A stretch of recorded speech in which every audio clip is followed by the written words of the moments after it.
মক্কার মানুষের কষ্ট হয়, আল্লাহ তাড়াতাড়ি বৃষ্টি দাও। আব্দুল্লাহ ইবনে মুবারক দেখে বলতেছেন, দুনিয়ার মানুষ, আমি আসমানের দিকে তাকায় দেখলাম সারা মক্কায় কালো মেঘে ছেয়ে গেছে, অজর দ্বারায় বৃষ্টি শুরু হয়ে গেল। চিৎকার মেরে জোরে বলবেন আল্লাহু আকবার। ইমাম জৌজি 900 বছর আগে উয়ুনুল হিকায়াতের মধ্যে তিনি লিখতেছেন, আব্দুল্লাহ ইবনে মুবারক বলেন, আমি একদিন কাবা শরীফে উপস্থিত। কয়েক মাস পর্যন্ত মক্কায় কোনো বৃষ্টি নেই। বৃষ্টির অভাবে গাছ তরুলতা পাতা শুকিয়ে গেল, ঘাস শুকিয়ে গেল, উট দুর্বল হয়ে গেল, খেজুর গাছগুলি মরে যেতে লাগলো। এমন দুর্ভিক্ষের অবস্থা হলো যে বৃষ্টির অভাবে সারা মক্কায় কান্নাকাটি শুরু হয়ে গেল। মক্কার অধিবাসী যারা আছে সব উলামায়ে কেরাম সহ হেরেম শরীফের চারপাশে এসে আল্লাহর ঘর ধরে কাঁদতে লাগলেন। 1 মাস পর্যন্ত সালাতুল ইস্তিসকা হলো, কিন্তু বৃষ্টি নামে না। চিন্তা করেন তো, আব্দুল্লাহ ইবনে মুবারক রাহিমাহুল্লাহর আজকের কথা না, সেই উত্তম জমানার মুসলমান তিনি, কিন্তু দোয়া হয় কিন্তু বৃষ্টি নামে না। কারণটা কি? হযরত আব্দুল্লাহ ইবনে মুবারক বলেন, আমি একদিন হাজার হাজার মক্কাবাসী হেরাম শরীফে এসে বাইতুল্লাহ শরীফের চারপাশে খোদার ঘর ধরে কাঁদতেছে, আল্লাহ বৃষ্টি দাও, কিন্তু বৃষ্টি নাই। আমি হাতিমে কাবা থেকে দূরে সরে আমি চুপচাপ বসে আছি, দেখি আজকে মুসলমানরা কি করে। আমি লক্ষ্য করলাম একজন গোলাম নিগ্রো চেহারা, কালো, তার জুব্বাটা পশম দিয়ে বানানো, মোটা জুব্বা, কিন্তু জায়গায় জায়গায় সেরা তালি দেওয়া, সেলাই করা জুব্বা। আব্দুল্লাহ ইবনে মুবারক বলেন, এই জুব্বাখানা পরে একটা চাদর মোড়া দিয়ে একজন কালো নিগ্রো লোক আসছে, চেহারায় মলিন আর চুল দাড়িগুলি এলোমেলো, জুব্বা তার জায়গায় জায়গায় তালি দেওয়া সেরা। হাতের যে চাদর, এই চাদরখানা সেরা, চাদরখানা মাথার উপরে দিয়ে, একবারে মাথার উপরে দিয়ে মাথাখানা ঢেকে ধরে চাদরের মধ্যে হাতখানা দিয়ে এইভাবে আল্লাহর দরবারে হাত তুলে কাঁদে আর বলে, আল্লাহ এতদিন আমি আসি নাই, আজকে আসছি, যদি বৃষ্টি না দাও তোমার গোলাম এই কাবা থেকে যাবে না। একবার জোরে বলা যাবে কি মারহাবা। বলতেছে, আল্লাহ এতদিন আমি আসিনি, আজকে আসি, যদি বৃষ্টি না দাও তাহলে তোমার গোলাম হেরেম থেকে যাবে না। এক্ষুনি বৃষ্টি দাও, তাড়াতাড়ি দাও আল্লাহ। আব্দুল্লাহ ইবনে মুবারক চিন্তায় পড়ে গেলেন, এই লোকটাকে বৃষ্টির জন্য এইভাবে কান্দে, আর তার চেহারা মলিন, ধুলা বালি গায়ে লাগানো, জুব্বার ভিতরে তার তালি দেওয়া। লোকটাকে রে, কে এই লোক? ওই অবস্থায় চাদর মোড়া দিয়ে কান্দে, আল্লাহ যদি বৃষ্টি না দাও তোমার গোলাম হাতিম থেকে আজকে ফিরে যাবেন, আল্লাহ তাড়াতাড়ি বৃষ্টি দাও, এতদিন আমি আসি নাই, আজকে তোমার কাছে আসছি। মক্কার মানুষের কষ্ট হয়, আল্লাহ তাড়াতাড়ি বৃষ্টি দাও। আব্দুল্লাহ ইবনে মুবারক দেখে বলতেছেন, দুনিয়ার মানুষ, আমি আসমানের দিকে তাকায় দেখলাম সারা মক্কায় কালো মেঘে ছেয়ে গেছে, অজর দ্বারায় বৃষ্টি শুরু হয়ে গেল। চিৎকার মেরে জোরে বলবেন আল্লাহু আকবার। তেলের গাড়ি, তেলের হাওয়ার গাড়ি, হাওয়ায় উড়ে, বিনা তেলে চালায় গাড়ি নবী সুলাইমান। আমরা সেই মুসলমান, আমরা সেই মুসলমান। তুমুল আকারে বৃষ্টি শুরু হয়ে গেল। এত পরিমাণে বৃষ্টি হলো, আব্দুল্লাহ ইবনে মুবারক বলেন ওই লোকটাও রওনা করলো, আমি তার পিছনে পিছনে রওনা করলাম যে এরে সারা যাবে না, এই লোকটাকে সাইতে দেরি হলো। ওয়াইন সালানি লাবুতিয়ান্নাহু, আসতে দেরি হলো না। কে এই লোক? লোকটা কে যে চাইতে দেরি হলো, আসতে দেরি হলো না?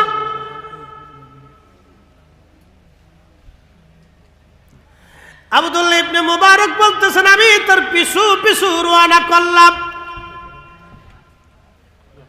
বহু দূরে যাওয়ার পরে দেখি সে একটা বাড়ির মধ্যে চলে গেল। বাড়ির উঠানে একজন মুরব্বী বসা। জিজ্ঞেস করলাম মুরব্বী চলে যে গেল কে? বলে আমার গোলাম।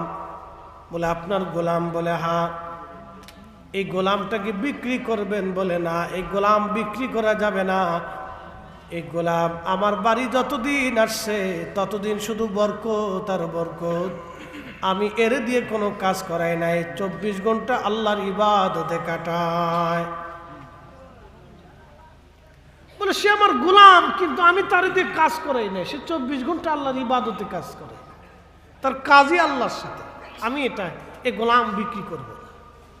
বলে আমার পরিচয়, আমি আব্দুল্লাহ ইবনে মুবারক, সুফিয়ান সৌরির সাথে আপনার বিষয়ে কথা বলে আসছি, গোলামটা আমাদের দরকার, আপনি দয়া করে দিয়ে দেন।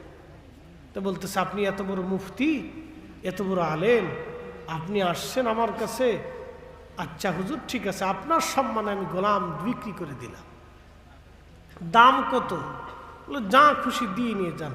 আপনারা মক্কার ইমাম, এত বড় আলেম, আপনারা আমার কাছে আসছেন, যা খুশি দিয়ে নিয়ে চলে যান। তো পরে অল্প টাকা দিয়ে কিনছে, কিনে নিয়ে আসতেছে। পথের মধ্যে গোলাম বলতেছে হুজুর আপনি তো আমাকে গোলাম হিসেবে কিনে নিছেন, তা আমার কি একটু সুযোগ দিবেন? রাত্রিবেলা কিছু নামাজ আমার বাকি পড়ে গেছে, একটু আদায় করতে চাই। আচ্ছা ঠিক আছে করো। তো পার্শ্ববর্তী এক মসজিদে ঢুকে সে নামাজ পড়তেছে। নামাজ শেষ হয়ে মসজিদ থেকে বের হইয়া সে আব্দুল্লাহ ইবনে মুবারককে বলতেছে হুজুর মাফ করে দিবেন, আমি পৃথিবীতে বেশি সময় থাকবো না, আমার আল্লাহর সাথে কথা হয়ে গেছে, আমি আল্লাহর দরবারে চলে যাব। তো আব্দুল্লাহ ইবনে মুবারক বলতেছে বেটা আমি তোমাকে কিনছিলাম গোলামির জন্য না, তোমার সাথে আমার একটু কাজ ছিল, তোমার হাকিকত আমি জেনে ফেলছি। বলতেছে হুজুর হাকিকত জানছেন বিধায় আমি চলে যাচ্ছি, দুনিয়াতে আর থাকার সুযোগ নাই, আল্লাহর সাথে আমার সলাতে কথা হয়েছে, আমি এক্ষুনি চলে যাব, ক্ষমা করে দিবেন। গোলাম হিসেবে কিনছিলেন কিন্তু আপনার খেদমত আমি করতে পারি নাই। বলে না বেটা তুমি আল্লাহর কাছ থেকে একটু সুযোগ চেয়ে নিয়ে আসো, কিছুটা দিন তুমি আমাকে সময় দাও, তোমার কাছ থেকে ওই নিয়ামতটা নিতে চাই যেটা তুমি আল্লাহর দরবারে হাত তুললা আর আকাশ থেকে বৃষ্টি এসে গেল, ওই বিদ্যাটা আমার দরকার, তুমি যেও না। বলতে বলতে বলতে বলতে মসজিদের বারান্দায় কালেমার জিকির করতে করতে গোলাম আল্লাহর দরবারে চলে গেল। এরা সেই ব্যক্তি, এরা সেই মুসলমান, এরা সেই মুসলিম, সেই নিয়ামত তাদের মুসলিমদের হাতে ছিল। কিন্তু আজকে আধুনিকতার ছোঁয়া, আজকে এই আধুনিকতার ছোঁয়া, বেদাত আর শিরকের ফতোয়া, আজকে তাসাউফের বিদ্যা সমাজ থেকে মুসলিমদের ভিতর থেকে যখন উঠে যাবে, এই তাসাউফি শক্তি, তাসাউফি বিদ্যা, ইলমে লাদুন্নি, খাজা বাবা আজমিরি যে বিদ্যা এনেছিলেন, দাতা গঞ্জবাগ যেটা এনেছিলেন, হুজুর খাজা বাহাউদ্দিন নকশবন্দ বুখারী যেটা এনেছিলেন, মুজাদ্দিদ আল ফিসানি, শাহজালাল ইয়ামানি, কুতুবউদ্দিন কাকি, নিজামউদ্দিন আউলিয়া, দাতা গঞ্জবাগ আউলিয়া کرام যেই বিদ্যায় জমিনে এনেছিলেন, সেই বিদ্যা যতক্ষণ পর্যন্ত এই জমিনে না আসবে, হাজার বছর মুসলমান এদেশে রাজত্ব করলেও ইসলামিক তো হুকুমত কায়েম হবে না, আল্লাহর কোরআনের দিন এই জমিনে হবে না। যতই বলি, যতই চিল্লাই, যত আলেম হই, যত ওয়াজ করি, আমাদের পরিবর্তন হবে না, পরিবর্তন হবে না, আমাদের সংযোজন হবে না, শুধু বিয়োজন হতে থাকবে। আধুনিকতার ছোঁয়ায় আমরা আজকে দিশেহারা, পথভ্রষ্ট হয়ে যাচ্ছি। যখনই আমরা আল্লাহর ওলিদের পথ মত ইলমে লাদুন্নির শিক্ষা অর্জন করতে পারবো, তখনই আমাদের কামিয়াব হবে। খাজা বাবা আজমিরি যেভাবে করেছিলেন সেভাবে হবে, নতুবা 1000 বছর চেষ্টা করলেও সম্ভব হবে না। এর নাম ইলমে লাদুন্নি, এর নাম ইলমে তাসাউফ। আজকে এই বিদ্যার কথা শুনলে আমার দেশে একদল আসে নাক ছিটকে বলে সব এইগুলি বেদাত, নাজাইজ, শিরিক, মাজার পূজা, পীর পূজা, এই সমস্ত ফালতু বাজে কথা, এগুলি সব ডাহা মিথ্যা কথা। আল্লাহর ওলিদের দিন দেওয়া ইসলাম আগেও ছিল, এখনো আছে, আগামীতেও চলবে। তবে শুনে রাখবেন, জেনে রাখবেন, আরেকজন খাজা বাবা আজমিরির আগমন বাংলাতে পৃথিবীতে হবে। আবারও খাজা বাবা আজমিরির মতো কোন অলির জন্ম হবে। আবার সারা পৃথিবীতে এইরকম আল্লাহর দ্বীনের আলো ছড়িয়ে যাবে। কথা বলেন ঠিক না বেঠিক?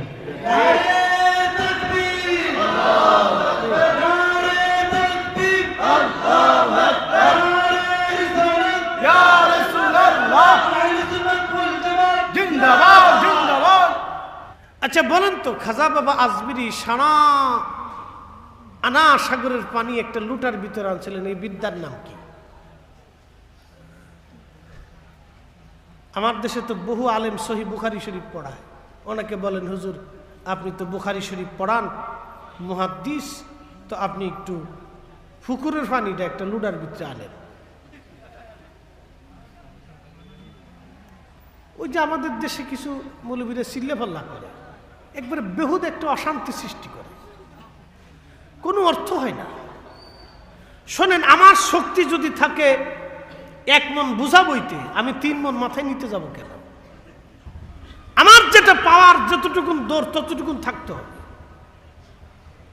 এদেশে বহু জনে তো সিহাসিত্তা পড়ায়, তো জিজ্ঞেস করেন তো খাজা বাবা কোন বিদ্যা দিয়ে আনা সাগরের পানি একটু লুটার ভিতরে ছিলেন, আপনি একটা পুকুরের পানি একটু লুটার ভিতরে এনে দেখান। অসম্ভব।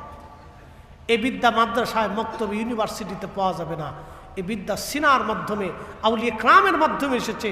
এটা আলাদা একটা সবক আছে, আলাদা একটা রাস্তা আছে, আলাদা একটা সাধনা আছে, এটা আলাদার একটা ক্লাস আছে, এটা একটা শ্রেণী আছে। এটা অবশ্যই আপনাকে ক্লাস করতে হবে। এটা শোনা, আমার দিকে তাকান।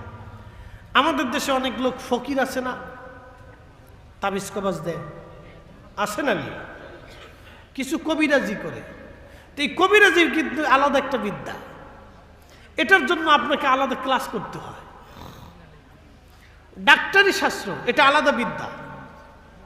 অ্যালোপ্যাথিক, এটার জন্য আলাদা ক্লাস করতে হয়। হোমিও, এটা আলাদা বিদ্যা, এটার জন্য হোমিও শাস্ত্রে ক্লাস করতে হয়। মাদ্রাসায় পড়া, এটা আলাদা বিদ্যা, এটার জন্য মাদ্রাসায় পড়তে হয়। স্কুল কলেজ, অর্থনীতি, সমাজনীতি, পদার্থ, রসায়ন, অঙ্ক, বীজগণিত, ইংরেজি, এটা আলাদা আলাদা সাবজেক্ট। এরপরে আপনার ধরেন আমাদের দেশের সেনাবাহিনী, পুলিশ, তাদের আলাদা আলাদা সাবজেক্ট। প্রত্যেকটা বিষয়ের উপরে আলাদা ক্লাস আছে, শ্রেণী আছে, রেজুলেশন আছে। সবগুলি মানতেছেন, তাসাউফ মানতে গেলে শিরিকের ফতোয়া কেন? প্রশ্ন হলো এটা। তাসাউফের কথা আসলেই কেন শিরিক আর বেদাতের প্রশ্ন আসে? কারণটা কি? এরা কারা? এটা একটা জাত। এরাই মূলত আসছে আউলিয়া ক্রামদের রাস্তাকে বন্ধ করে দেওয়ার জন্য।